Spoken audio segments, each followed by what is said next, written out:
Saudações, bem-vindo a mais um episódio de uma série de reflexões que fazemos no âmbito das celebrações neste 2025, dos 50 anos depois que Moçambique proclamou a sua independência nacional. A independência nacional foi proclamada, corria o ano de 1975, precisamente a 25 de junho. Hoje, a nossa reflexão vai ter como foco a componente da Rádio Moçambique. Por sinal, também neste 2025, por exemplo, a Rádio Moçambique faz 50 anos.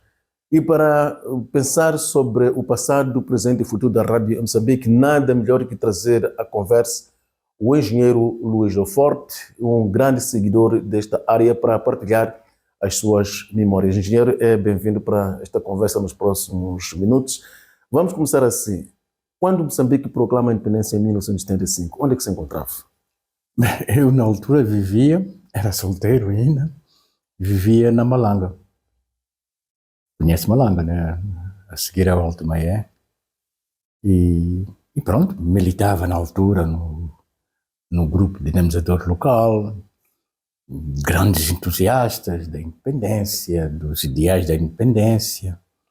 Lembro-me que faziam parte destes jovens que, portanto, faziam trabalho no grupo dinamizador, pessoas como Francisco Songane, Fernando Songane, Oldemiro Balói, Aurélio Matias, pessoas desse gabarito que depois vieram assumir altas responsabilidades no governo moçambicano, alguns deles, e eu, logo a seguir, na altura era professor do ensino primário, no Beluz havia lá um instituto, e havia, creio, um instituto agrícola, né?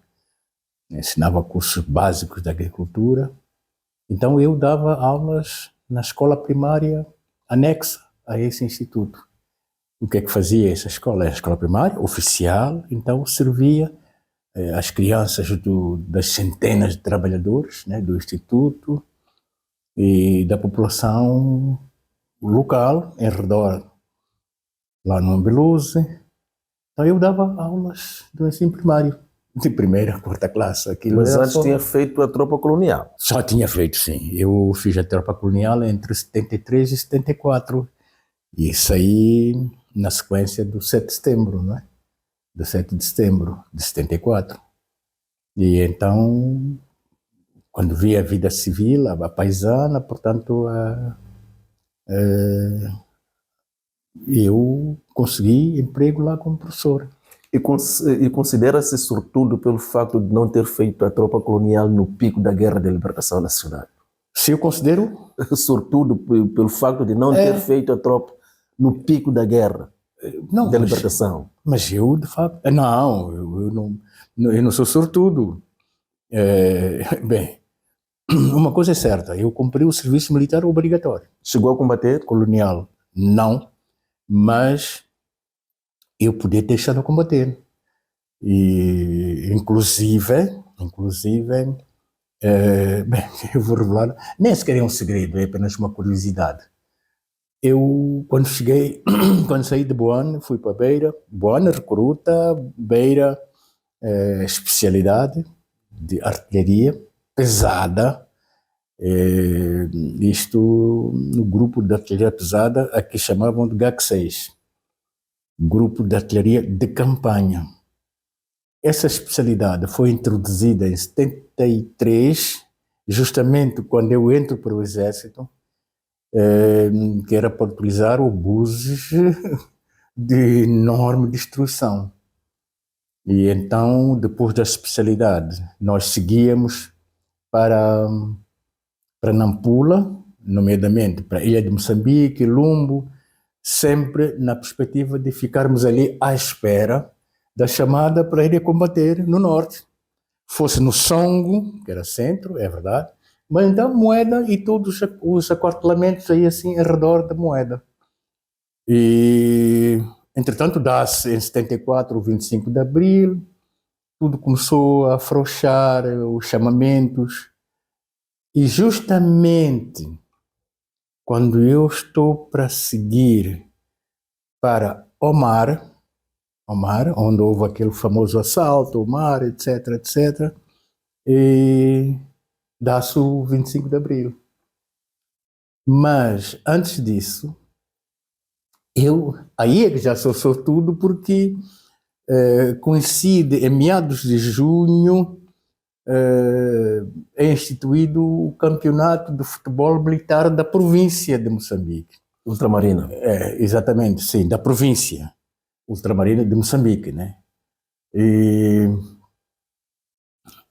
entretanto, pronto, a minha unidade, né, o GAC6, tinha que ter uma equipa do provincial, que era mais ou menos a cópia do futebol federado. Também havia o provincial, mas começava digamos, por unidades distritais, e depois vinha-se a final aqui em Lourenço Marques.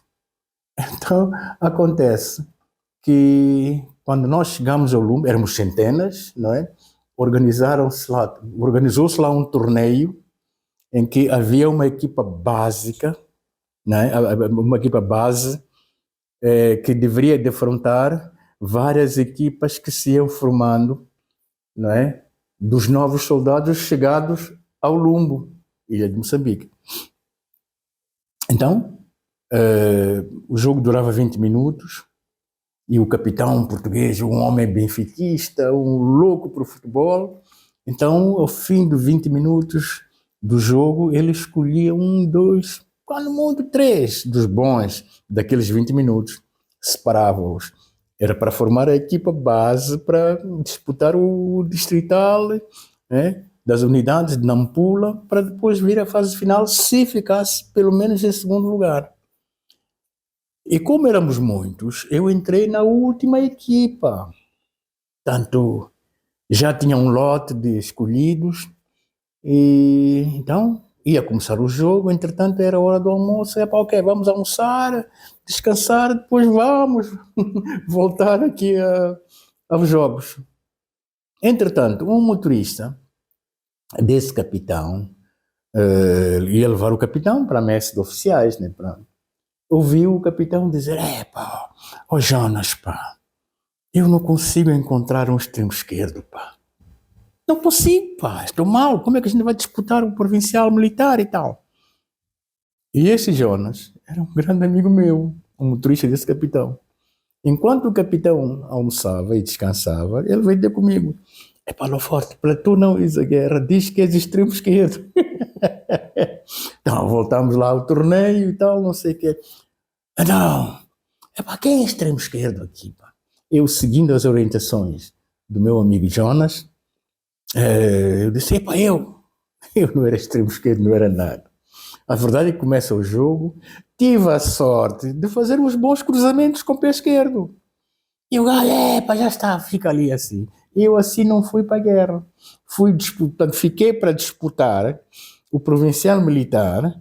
Até dezembro, ficamos em segundo lugar, viemos aqui a Lourenço Marques, disputamos durante aqueles 15 dias o torneio e depois regressamos.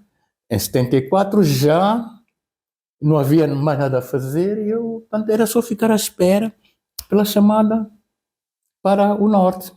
Entretanto, na secretaria havia um amigo meu chamado Gil Guimarães.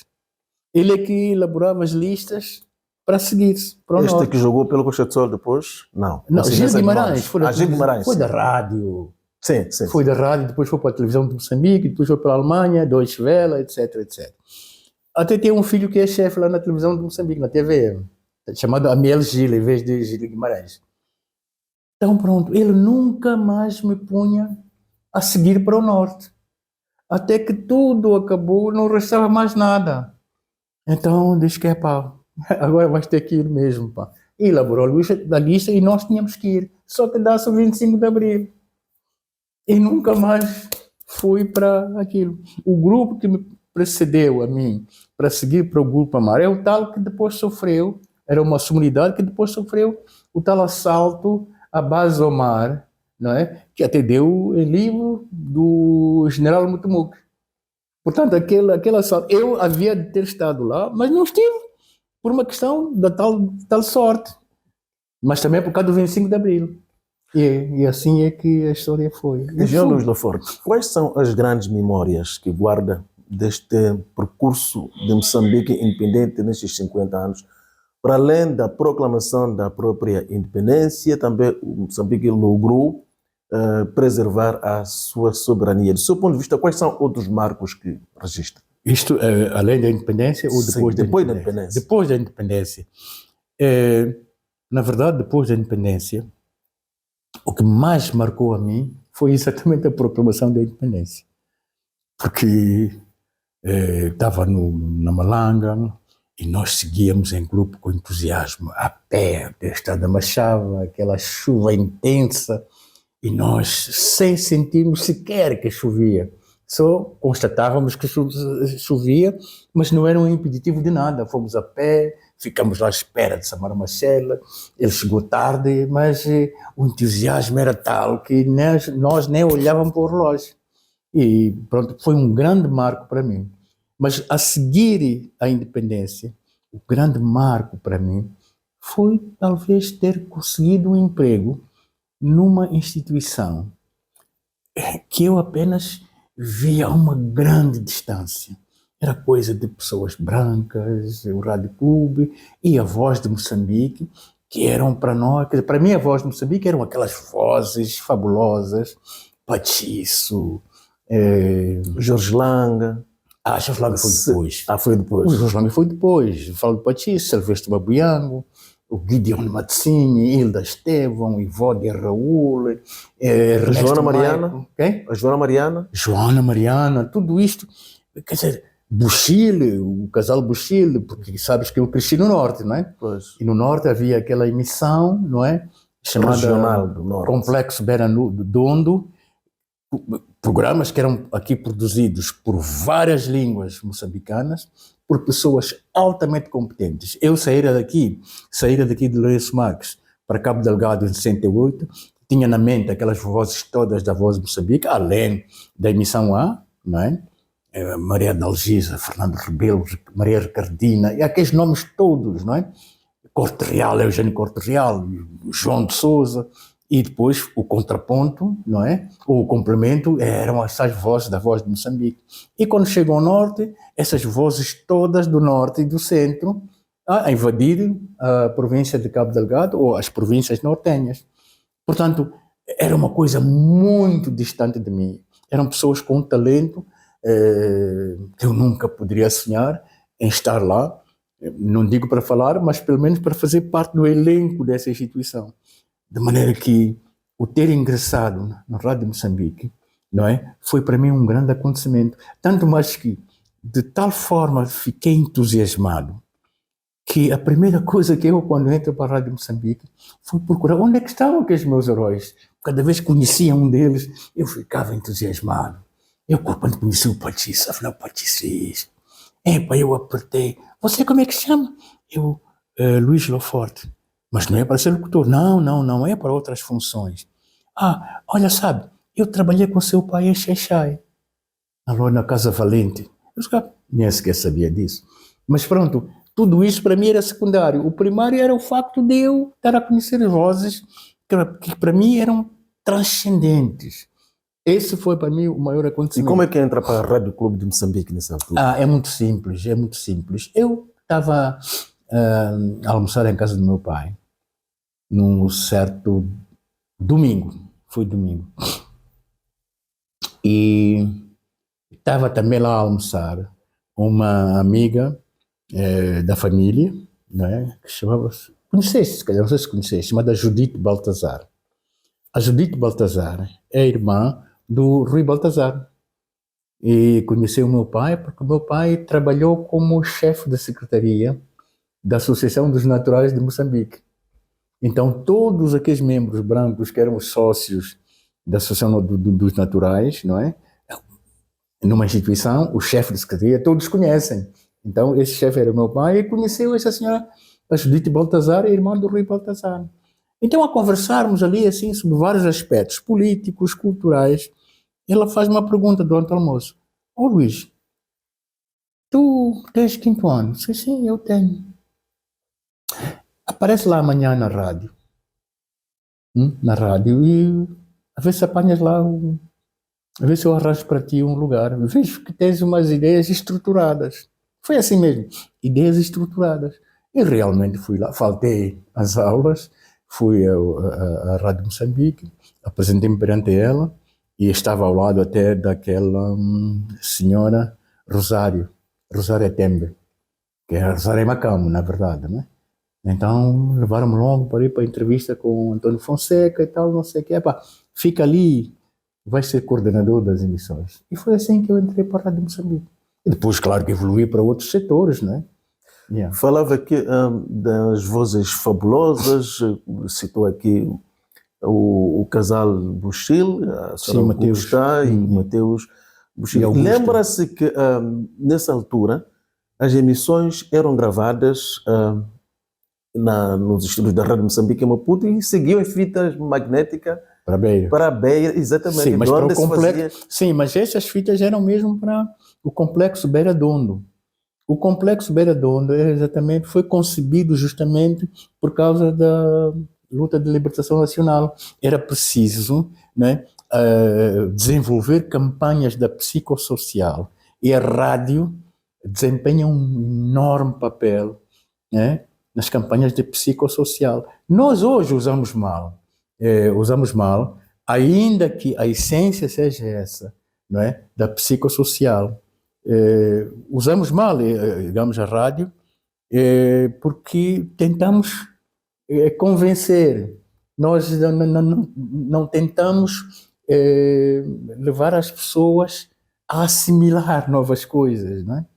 Fazemos campanhas. A campanha não é psicossocial, é entender o que a pessoa quer ouvir para ir introduzindo, sem dizer que está a introduzir.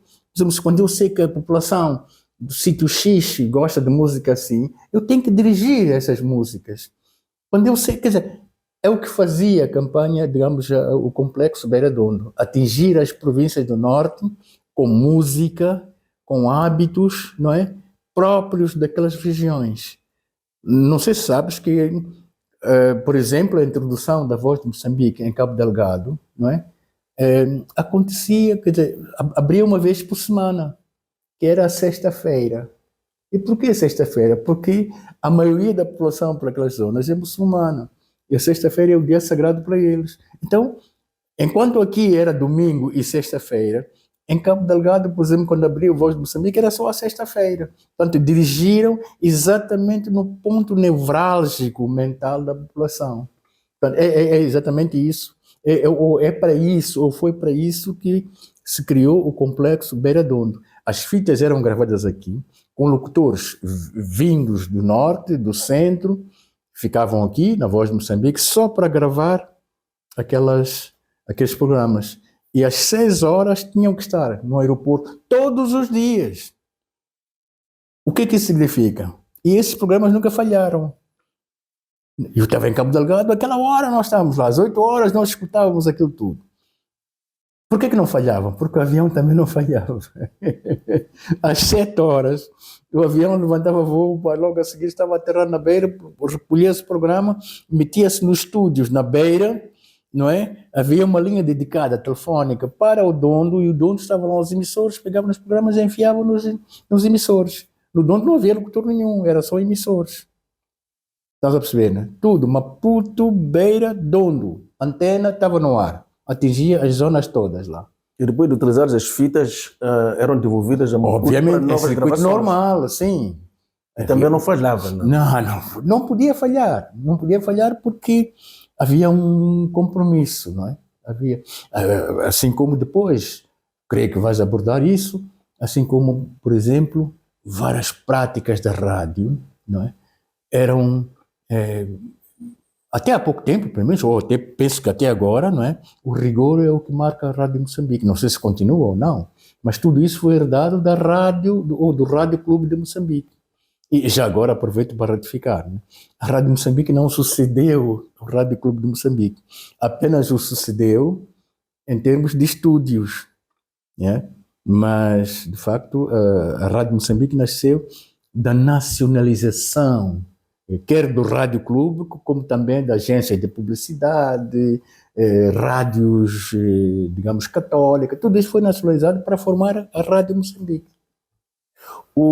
A visão, portanto, que se tinha quando se faziam essas emissões, às sextas-feiras, por exemplo, para Cabo Delgado e Niassa, exatamente, chegou a produzir, do seu ponto de vista, o efeito desejado? Produziu, em certo modo, mas foi uma bala que saiu pela culatra, isto em relação ao regime colonial. E por quê? Creio que, isso é a minha percepção, né? E o objetivo era mesmo esse, né? Manipular as mentes, o trabalho da psicossocial. Mas os agentes, creio, da psicossocial e mesmo do governo colonial que promoviam esta psicossocial tinham um déficit de conhecimento da língua, dos conceitos e dos conceitos. Por exemplo, sabes muito bem que a música nem sempre é aquilo que cuja letra diz. Não, nem sempre. Por trás de uma letra de música há sempre um conceito, né, ancestral, por exemplo, ou social, ou mesmo tribal. E eles não conseguiam transmitir isso. Por exemplo, qual era a base musical daquelas emissões? Era a música do Quênia, da Tanzânia. Não era, a base musical não era daqui, ainda que tivesse música moçambicana, mas a base, né? A base musical era tudo canções do Quênia e da Tanzânia e do Congo, como sabes. Congo Democrático. Na altura chamava-se Zaire. Zaire, acho que foi depois, mas pronto, foi Congo belga, que é Zaire, que depois deu a Zaire, e mesmo o outro Congo, né? O Brazzaville. Brazzaville. E então, sabe que muita língua, digamos, essa língua, o Lingala, né? é uma língua derivada do Swahili e tal, não sei o quê, né? A chamada África Mashariki, né? Essas coisas todas, a África Oriental, etc, etc. Então, muitas daquelas letras, né? Ou daquelas canções, pertenciam a grupos formados por Kenyatta, para apoiar a luta de libertação do Quênia, Julius Nyerere para libertar a Tanzânia, não é? E mesmo lá o Kasavubu, na altura, não é? Lá do Congo, do Uganda, não é? Era em Swahili, eram letras mobilizadoras, mas usando o vernáculo desses países. E o colono não sabia nada disso. A gente ouvia e percebia que, bem, esta letra estão a apoiar o Jomo Kenyatta. Esta letra estão a apoiar o Julius Nyerere. Mas o colono não sabia, não entendia isso. Mas como via a população alegre, né, imaginava, bem, estamos a conquistar corações. E lá está, o coração não se conquista pela visão, o coração conquista pelo interior. Quer dizer, o Quênia foi mobilizando aquilo tudo e de repente eram grandes imigrações de gente. Do Planalto de Moeda, do Niassa, do Lago Niassa, tudo ia embora. E é aquilo que depois, e até há livros de antigos combatentes, não é? Que, por exemplo, contam que havia momentos em que eles paravam de lutar e tal, para ouvirem, né? Digamos, as emissões, quer dizer, animava aquilo que, por cá, a psicossocial não sabia que acontecia. Mas, de facto, eram música, canções que animavam aquela gente toda. Assim como também o próprio futebol. Aqueles que saíam daqui do sul para lá gostavam muito de futebol, da metrópole e tal. Paravam para ouvir relato. Esses grandes generais, alguns já faleceram, falam sobre isso, não é? Sobre coisas da rádio que eles ouviam e condicionavam muito dos seus movimentos. Como é que avalia a evolução da rádio nestes 50 anos da Nestes 50 anos da rádio, sim. Não sei se começamos pela radiodifusão como tal, não, em que estágio é que estava mas é a mesma coisa, acaba sendo a mesma coisa, porque tudo quanto aconteceu em termos de radiodifusão, a partir, nomeadamente, de 91, 92, com a nova Constituição, como sabes, tudo aquilo teve como mãe a Rádio Moçambique. Quer queiramos, quer não, mas a Rádio Moçambique é realmente a rádio-mãe de todas as rádios. E se tu ficares atento... E vai continuar assim por muito mais tempo. Por muito tempo. por muito tempo, porque é uma questão de filosofia, né, de rádio. Nasceu num lugar e essa filosofia ramifica-se em muitas extensões, mas a base de fazer rádio, né, algumas coisas mais, mas a base é aquela da Rádio Moçambique. Então, o que é que acontece? Para mim, eu penso que não deixamos de evoluir. A radiodifusão em geral não deixou de evoluir. E também a própria rádio não deixou de evoluir. Só que é preciso distinguir uma evolução no tempo e uma evolução com o tempo. Estás a ver? Posso dizer mesmo que a rádio Moçambique, a radiodifusão em geral, evoluiu no tempo só. Portanto, daí nós dizemos que 50 anos de radiodifusão, conforme o Boaventura introduziu aqui. Mas com o tempo, talvez não tenhamos evoluído tanto. Com o tempo. Eu vou lhe dar um exemplo muito recente. As comemorações agora do 25 de setembro, dos 61 anos do desencadeamento da luta armada. Eu penso que não é bonito, nem sequer é plural, né? A gente ficar em casa, porque não pode ir ao local onde estão a decorrer as cerimônias centrais, ficar em casa para comemorar o feriado, comemorar o feito de Moçambique ser rebelado no dia 25 de setembro de 64, ficamos à espera e vermos 7 canais nacionais, desde TVM 1 e 2, que é internacional, né? Vermos STV 1 e 2, né? Vermos todas as televisões nacionais a transmitir o mesmo acontecimento, em simultâneo. Isso não é comemorar um feriado. E a somar-se a estes 7 canais, a rádio também a transmitir o mesmo acontecimento. Isso não é passar um feriado. Um feriado é uma comemoração nacional, é feita com multivalências culturais de um povo. Por que, por exemplo, num canal eu não posso ver um bailado dedicado, né, ao 25 de setembro? No outro canal, ver um concerto dedicado, não é? Por exemplo, um concerto do Azimbo, de todos estes músicos, Hortêncio Langa, há de haver seguramente esses concertos. Quer dizer, eu estou a comemorar, né, um feito importante do meu país de múltiplas formas. Agora, 8 canais a transmitir o mesmo acontecimento em simultâneo, não é? Sinceramente, isso foi apenas uma evolução, né, no tempo, mas não evoluímos com o tempo.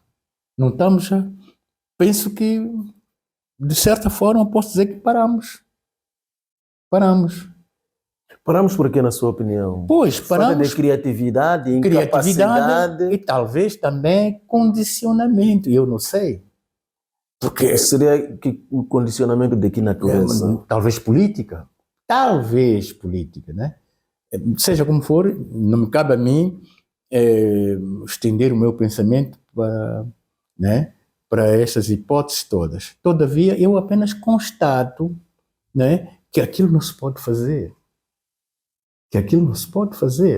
E vocês da velha guarda não serão culpados por isso? Será que a transmissão geracional foi feita corretamente de modo a cautelar esta constatação sua, por exemplo? Não, é Moçambique.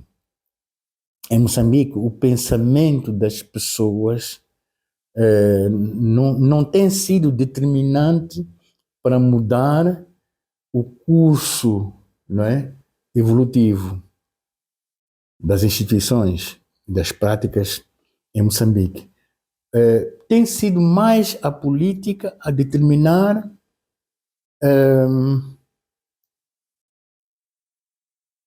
o modus faciendi. Tem sido a política, não as pessoas.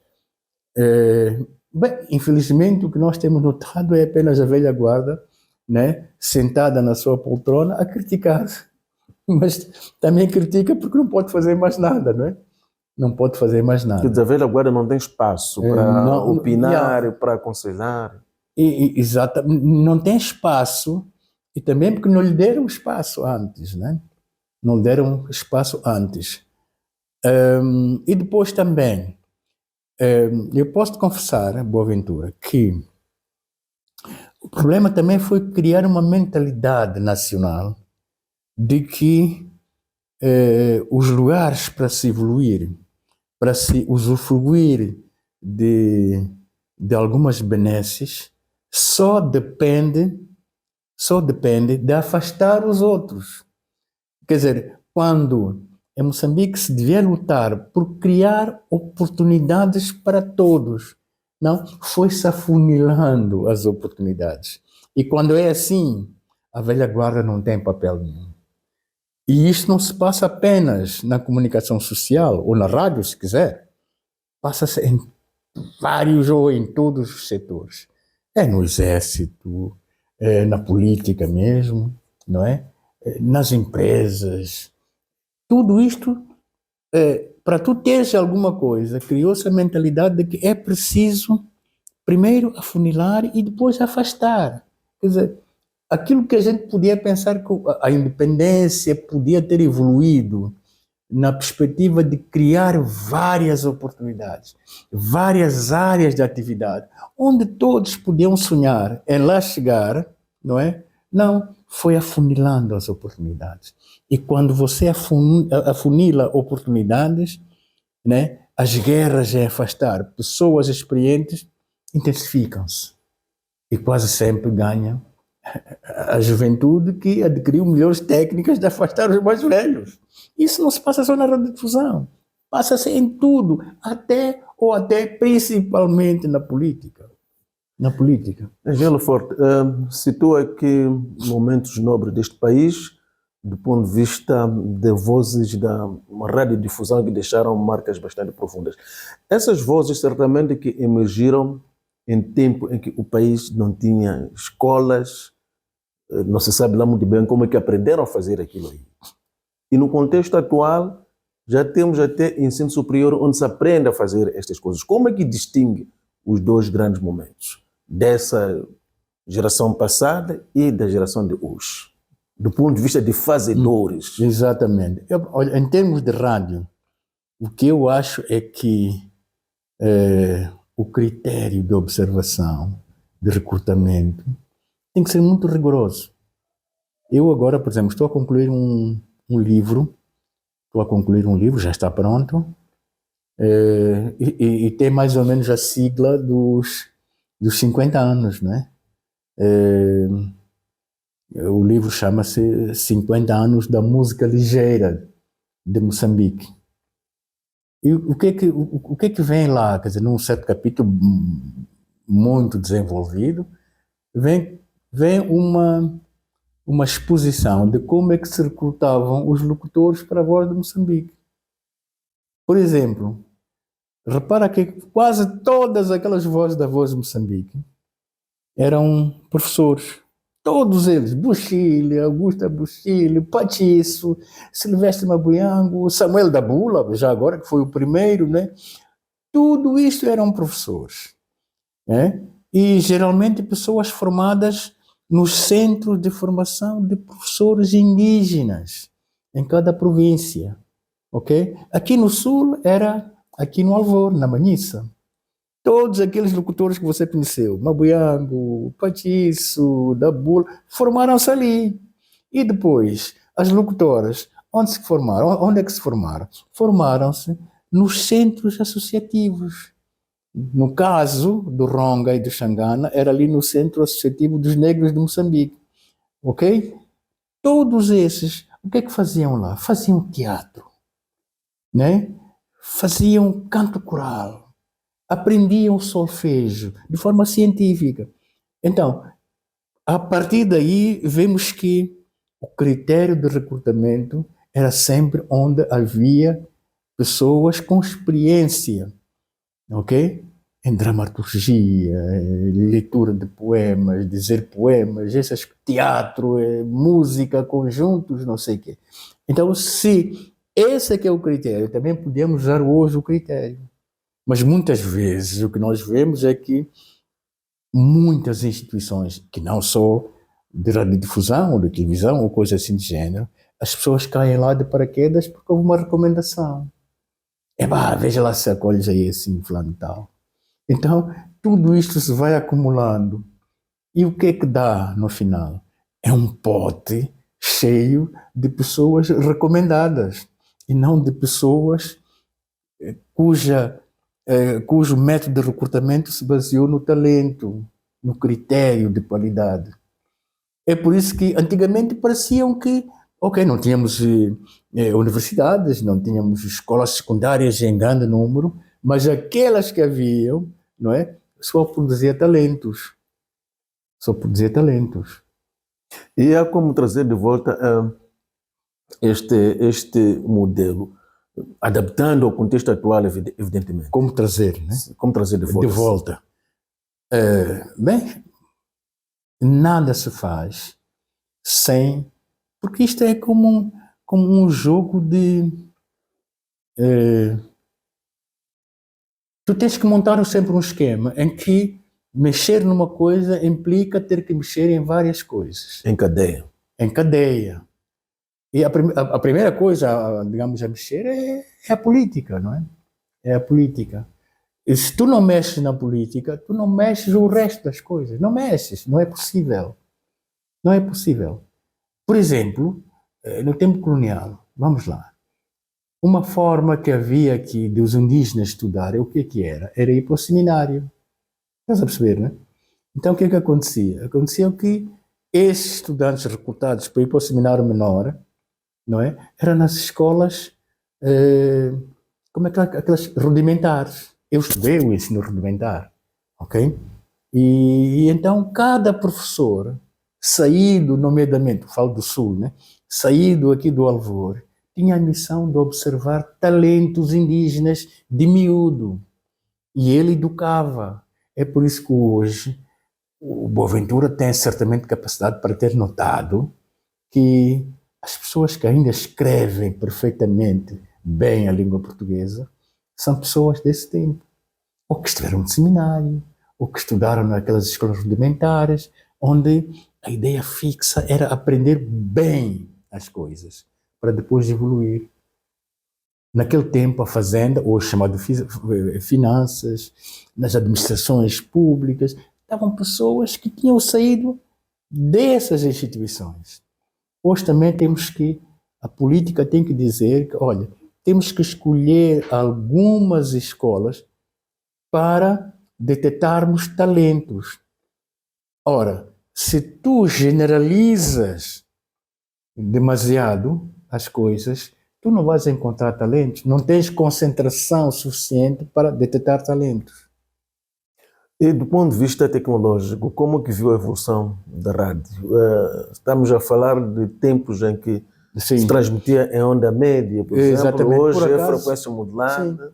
Por acaso, quando eu entrei para a rádio, era muito sofrido naquele tempo a rádio. Sim. E o que compensava... Mas atenção que se transmitia até com uma qualidade extraordinária que hoje em alguns momentos não se consegue. É por causa dos tais técnicos.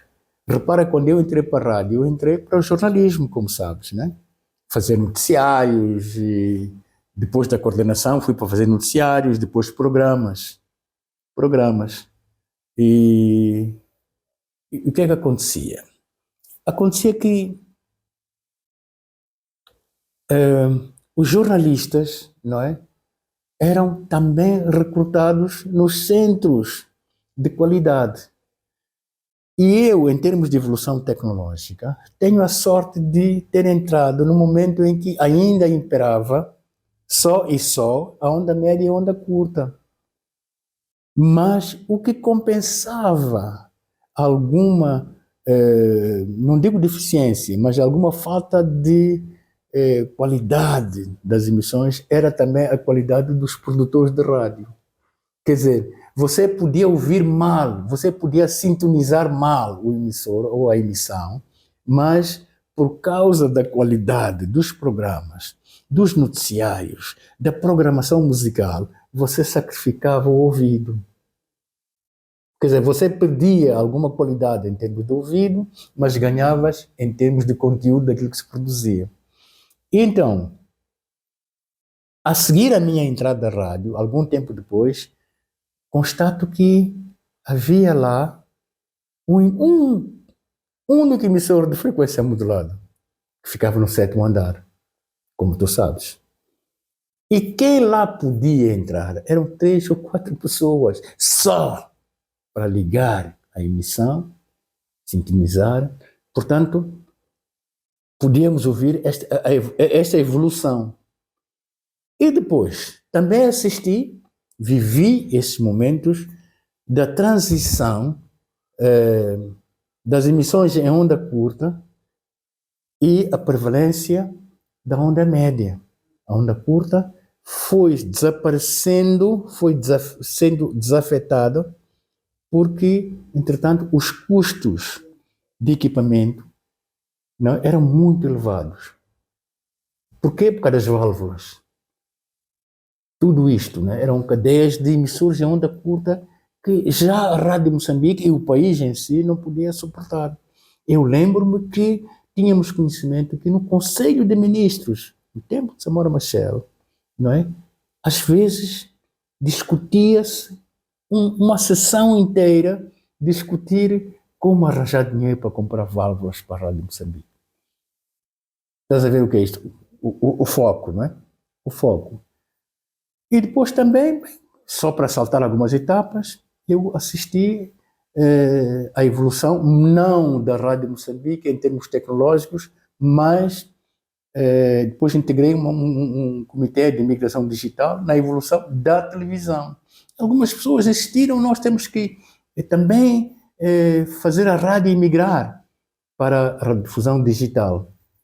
Mas eu defendia que sim, podíamos que, tal como no passado havia-se criado um pequeno comitê para introduzir um pequeno emissor de frequência modulada, para que não atrasássemos no conhecimento da evolução da rádio, e se criou aquele emissor da FM no 7º andar, também devíamos criar uma pequena unidade de radiodifusão ou de rádio digital. Estás a perceber? Mas, no geral, a Rádio Moçambique não devia evoluir para a radiodifusão digital. E por quê? Porque o objetivo da digitalização da rádio, em termos de qualidade tecnológica, até hoje, luta-se para que as emissões tenham uma qualidade de CD.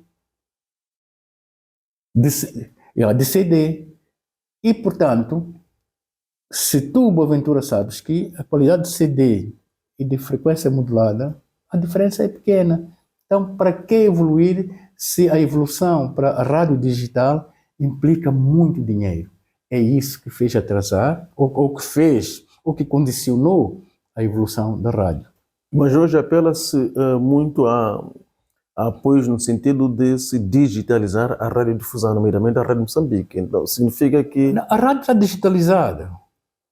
A rádio, todos os processos da radiodifusão são digitalizados. O problema é a digitalização, não é? Das emissões.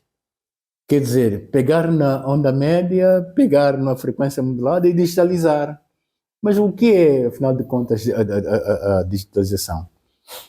A rádio, quer dizer, o disco é digital, o misturador é digital, tudo é digital.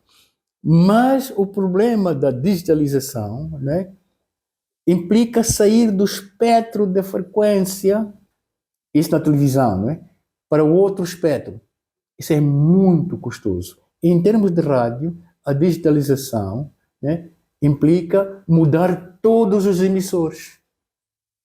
Todos os emissores. E isso a rádio, nenhum país tem recursos para isso. Engenheiro, o que é que o tempo já nos pressiona bastante? O que é que, na sua opinião, não devia ter acontecido nestes 50 anos de independência nacional? Em termos de quê? No geral, sobretudo do ponto de vista da rádio, por exemplo, que é a sua maior especialização. O que eu acho que devia ter acontecido é que a transição entre a velha geração e a nova geração fosse feita com critério. Com critério. A velha geração dizer que realmente esta pessoa está ou não. Vou lhe dar apenas um exemplo e final. Sabe quanto tempo é que a Glória Mianga ficou a fazer estágio até falar ao microfone? 6 meses. Hoje, quanto tempo é que um novo recrutado começa a falar ao telefone? 2, 3 dias depois. E isso não pode acontecer. E não devia ter acontecido. O nosso segundo tempo não permite mais, engenheiro Forte, e para terminar mesmo, diga da sua justiça. Para terminar mesmo, diga da sua justiça, que julga ser mais relevante ainda no contexto desta nossa conversa. Não, quer dizer, é só dizer que, por exemplo, este Strong Life, né? É isso, Strong Life TV. Isto é a expressão de evolução. Não precisa de grandes edifícios para fazer programas desta natureza, não é? Nós, às vezes, pensamos que a qualidade do que nós fazemos tem que ter correspondência no tamanho do edifício, não é? Mas isso nem sempre acontece, não é? Muito obrigado pela sua disponibilidade, engenheiro Luís Laforte, para 2 dedos de conversa sobre o passado, eu apenas presente e o futuro de Moçambique. Muito obrigado. Isto acontece no âmbito das celebrações dos 50 anos da independência nacional, um acontecimento que foi registrado precisamente em 1975, nomeadamente a 25 de junho. Obrigado pela preferência, continue ligado a nós, pois se seguem novas propostas que não se devem perder. Fique bem.